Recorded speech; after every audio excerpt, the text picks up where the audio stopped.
you, mate. You're over. First of all, thank you on behalf of the bridesmaids, Lisa and Mandy, for the toast. Richie, well done. You did it. You can relax. It's over. It's the best speech I've ever heard from you. In fact, it's the only one, mate. Oh, by the way, sorry, Rich. Oh dear. Security. Richie, sorry, you left this in the room, by the way, this morning. This is a phone you had on for me. It was touching, but believe me, it didn't work.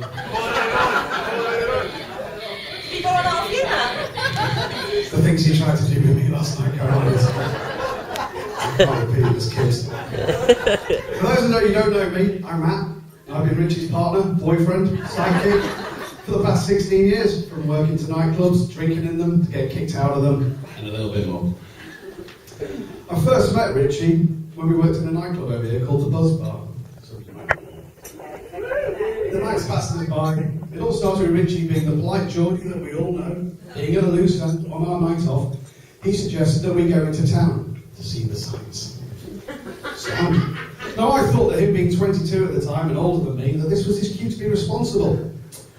We met at around 6:30 p.m. and by 10:30 p.m. I was putting him into bed, absolutely leathered. And to be honest, in 16 years, nothing's changed.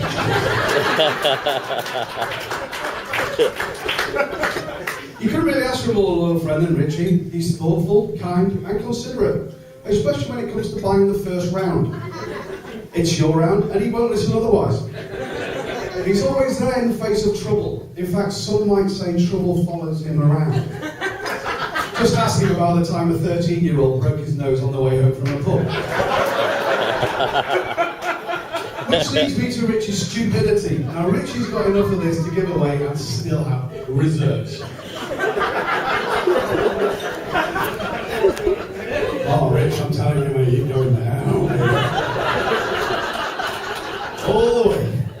Let me take you back to the Buzz Bar. On a sunny summer afternoon of boredom, Richie suggested a bike ride to St. Bellars, in fact to this very same area. Brilliant, I thought. Sound. So we hired our bikes, set off along the cycle path, stopping off at a few establishments on the way.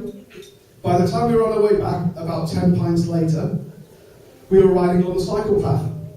Until Richie decided he would race me home, along with the rush hour traffic. Now you can probably guess the rest. All I saw was bike and rider being catapulted into the air and nearly being squashed by the rush hour traffic. And I quickly made my way over to see Richie on what resembled a bike, and Richie blood coming from all over his body, swearing at all the cars because, of course, it wasn't his fault. And off he limped to collapse, white as a sheet. Now my other example only happened last year. Caroline had bought Richie some tickets to see Peter Kay in Manchester. So the day arrived, off they went, checked into their five-star hotel, and headed out for a few drinks before the show, during the show, and after the show. Now finally they finished up in the hotel bar with Richie talking Geordie to Noel Gallagher. Off to bed they went, only for Richie to wake up needing to relieve himself. So off he goes to find the toilet, which in itself for Richie is a novelty. So he walks out the toilet, opens the door, and closes it, only to find himself locked out of the room.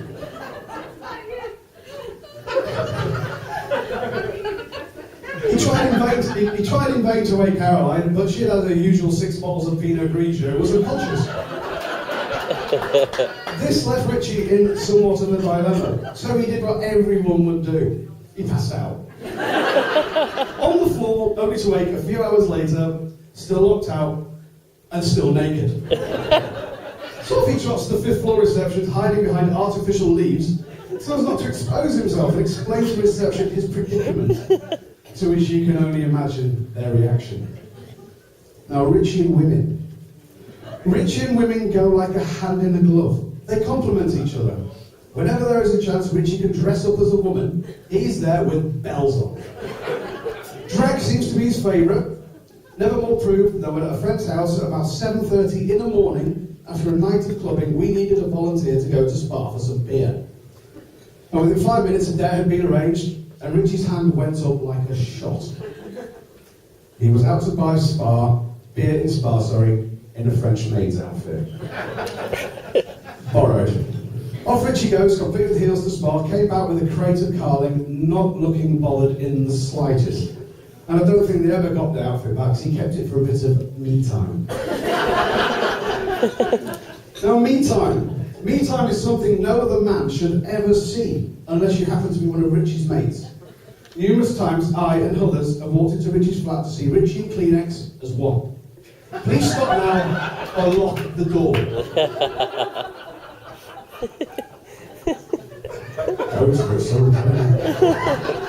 Now, Richie and sport. Now, we all know Richie loves Newcastle United Football Club. But playing football, not a chance. He can't kick a ball, he can't head a ball, and he definitely, for the life of him, can't tackle. If Richie thinks there is any chance the opposition will get away from him, crunch. Not just one leg, both legs. Head, body, the lot. This man is ruthless to a T, and the only way you're going to get past him is on a stretcher on your way to A&E. But please, please never ask him about the only goal he has ever scored. Because the own goals far outweigh the one only goal he ever scored, and that was a fluke. Now, Richie in fashion. Shall I just stop?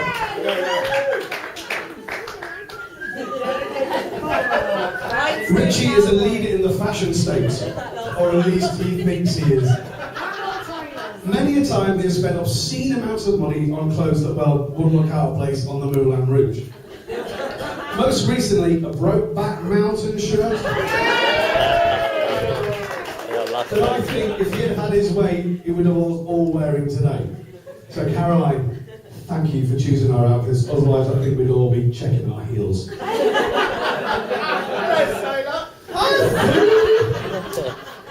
The stag do.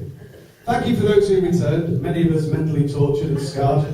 15 of us went to Liverpool for a long weekend of mayhem and fun. We succeeded. Richie, needless to say, was the butt of many jokes. There were good times, and a rendition of Bam Lam Black Pudding, thank you Barry, and Oh Nana, or What's My Name. But surely the highlight has to be watching Richie at about 3 in the morning drinking what he thought was a shot of alcohol, turning out to be a shot of fairy liquid. We have never seen bubbles burst until that moment.